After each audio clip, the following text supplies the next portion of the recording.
تو اللہ تعالیٰ نے اپنی محبت کا اظہار جو ہے وہ کیسے کیا ہے؟ سب سے کائنات کی بڑی جو کامیابی ہے، انعام ہے، وہ اللہ کو راضی کرنا ہے۔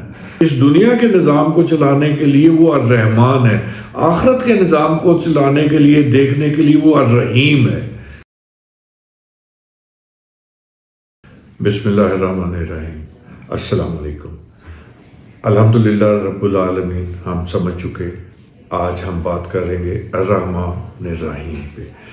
یہ دو لفظ ہیں، دونوں کا جو سورس ہے، منبع جس کو ہم کہتے ہیں، وہ رحم ہے، لیکن رحم میں آگے ان کی ڈائمنشن دونوں کی فرق ہے۔ بڑا خوبصورت اللہ کا نظام ہے۔ اب دیکھیں، رحمان جو ہے اس میں شدت ہے اور بے لوث ہے، محبت، اتنی شدید محبت کہ جو ہے بھی بے لوث، اور پھر دوسرا اس میں جو ہے وہ ایسی محبت ہے جو مکمل خیال رکھنے والی ہے، یعنی بے لوث شدید محبت، مکمل خیال رکھنے والی۔ یہ الرحمن کی پہلی صفت ہے جو اس میں پنہاں ہے۔ اور دوسری جو اس کی ڈائمنشن ہے الرحمن کی، وہ ہے اس لمحہ موجود میں فوری، ابھی کے ابھی، ہر وقت جو اللہ تعالیٰ کا رحم ہے اور یہ شدید محبت ہے، یہ وہ ہم پہ نچھاور کر رہا ہے۔ یہ دو چیزیں جو ہیں یہ اس کے ڈائمنشنز ہیں۔ تیسری جو ڈائمنشن ہے الرحمن کی، وہ ہے کہ عارضی ہے، یہ پرماننٹ نہیں ہے۔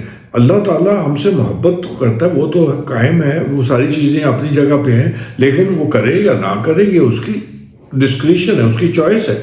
لیکن چونکہ وہ رحمان ہے، جہاں جہاں رحمان کا لفظ آتا ہے وہاں اس چیز کا اظہار ہو رہا ہوتا ہے کہ وہ ہم سے اس لمحہ موجود میں شدید محبت کر رہا ہے اور ہمارا مکمل خیال رکھ رہا ہے۔ سورہ رحمان میں اگر ہم دیکھیں تو اللہ تعالیٰ نے اپنی محبت کا اظہار جو ہے وہ کیسے کیا ہے؟ الرحمن علم القرآن، یعنی اس کی شدید محبت جب جوش میں آئی تو اس نے ہمیں قرآن کا علم سکھایا۔ آپ صلی اللہ علیہ وسلم کو مخاطب ہے، اور یہ امت کے لیے بھی ہے کہ اللہ تعالیٰ کا جب کسی پہ مہربان ہوتا ہے تو اس کو قرآن کا علم دیتا ہے۔ قرآن خود بھی کہتا ہے کہ میں جس پہ کرتا ہے، کرم کرتا ہے، اس کا سینہ جو ہے اسلام کے لیے کھول دیتا ہے، اس کو قرآن جو ہے وہ اس کے لیے ہدایت بن جاتا ہے، قرآن میں اس کے لیے آسانیاں ہو جاتی ہیں اور وہ اس کے ایمان میں اضافے کا سبب بنتا ہے۔ تو یہ رحمان کی صفات ہیں۔ دوسری طرف رحیم ہے، رحیم بھی اس کا جو منبع ہے، سورس ہے، وہ رحم سے ہی ہے۔ اور رحم کے بارے میں ہم ایک اور ڈائمنشن جو ہمیں آتی ہے، ہم تو ایک رحم کے حوالے سے یہی سوچتے ہیں نا کہ جیسے معاف کرنے والا، رحم کرنے والا، مرسی کرنے والا۔ نہیں، یہ رحم وہ نہیں ہے۔ یہ عربی کا جو رحم ہے، آپ اس کو یوں سمجھیں کہ جیسے ماں کا رحم، بچے کا ماں کتنا خیال کرتی ہے، تو وہ اس کو اپنے ذہن میں لا کے آپ اس کو اپنے ذہن میں رکھیں گے کہ اللہ تعالیٰ ہم سے 70 ماؤں جتنا پیار کرتا ہے، تو وہ ہے اس کی وہ شدید محبت جو مکمل، ماں بھی مکمل خیال رکھتی ہے، اللہ بھی مکمل خیال رکھتا ہے، لیکن ریز ٹو پاور 70۔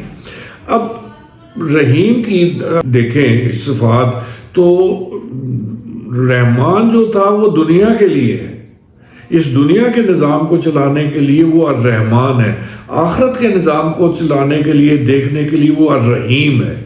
یعنی الرحیم کی یہاں پہ رحمان میں عارضی تھی اور رحیم میں مستقل ہے، دائمی ہے، یعنی نہ ختم ہونے والی۔ اور دوسری جو چیز ہے الرحمان میں جو تھی وہ فوری ہو رہی تھی، ابھی کی ابھی چل رہی، لمحہ موجود میں اس کی شدید محبت جو ہے ہم پہ نچھاور ہو رہی تھی۔ رحیم میں وہ آخرت کے لیے ڈیفرڈ ہے اور وہ فیوچرسٹک ہے، یہ ابھی نہیں ہو رہی۔ رحیم کی صفت جو ہے وہ آخرت کے لیے روز جزا سزا کے طور پہ ہوگی، اور یہ اس لیے کہ تاکہ وہ اس نے، اور اس کی تیسری صفت جو ہے اس میں رحیم کے حوالے سے آتی ہے، اس نے انصاف کرنا ہے۔ انصاف کا اپنا ایک تقاضا ہوتا ہے۔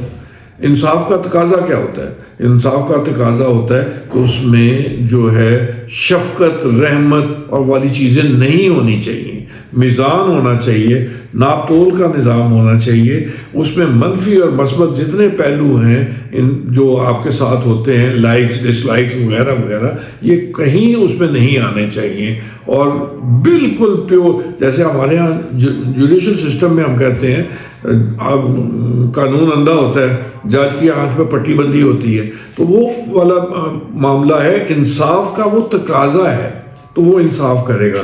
تو اب دونوں میں فرق کیا ہوا کہ رحمان وہ ہے جو ہم سے اس دنیا میں شدید محبت کر کے ہمارا مکمل خیال رکھ رہا ہے اور ہر وقت کر رہا ہے، اور رحیم جو ہے وہ آخرت کے لیے۔ آئی ہوپ مطلب یہ رحمان اور رحیم سے آپ سمجھ آ گئی ہوگی، اور قرآن میں جہاں جہاں یہ رحیم اور رحمان آیا، رحمان کا تذکرہ بہت دفعہ آیا، رحیم کا تذکرہ تھوڑی جگہ پہ آیا، کیونکہ اللہ نے جگہ جگہ اپنا بتایا ہے کہ جی میں کتنا شفیق ہوں، میں کتنی محبت کرنے والا ہوں، کتنا خیال رکھنے والا ہوں۔ لگ بھگ 56 ٹائمز جو ہے قرآن میں الرحمان کا تذکرہ آیا ہے۔ سبحان اللہ، اللہ تعالیٰ ہم سب پہ رحم کرے اور ہم اس کے الرحمان ہونے کے جو فیوز و برکات ہیں وہ ہم سمیٹ سکیں۔ ظاہر ہے کہ ماں بھی بچے کو کہتے ہیں لاڈ پیار بھی کرتی ہے، تھوڑی ڈانٹ ڈپٹ بھی کر لیتی ہے، لیکن اس کا مطلب یہ نہیں ہوتا لاڈ پیار ختم ہو گیا۔ میں نے پچھلی دفعہ کہا تھا کہ ماں کو راضی کرنا کتنا آسان ہوتا ہے، اسی طرح اللہ کو راضی کرنا بھی بہت آسان ہے۔ اگر ماں کو وہ ماں سے 70 گنا زیادہ پیار کرتا ہے، لاڈ کرتا ہے، خیال رکھتا ہے اور محبت کرتا ہے اپنے مخلوق کے ساتھ، تو اتنا ہی آسان اس کو منانا بھی ہے۔ ضرور صرف اس چیز کی ہے کہ ہم اس کی طرف راغب ہوں، اس راستے کی طرف آئیں، اور سورہ جو فاتحہ ہے یہی ہمیں راستہ بھی بتاتی ہے، سکھاتی ہے کہ کس طرح سے ہم نے اپنے رب کو منانا ہے، کس طرح سے ہم نے اس کی خوشنودی حاصل کرنی ہے، اس کو راضی کرنا ہے۔ جس نے اللہ تعالیٰ قرآن میں کہتا ہے جس نے اللہ کو راضی کر لیا وہ کامیاب ہو گیا۔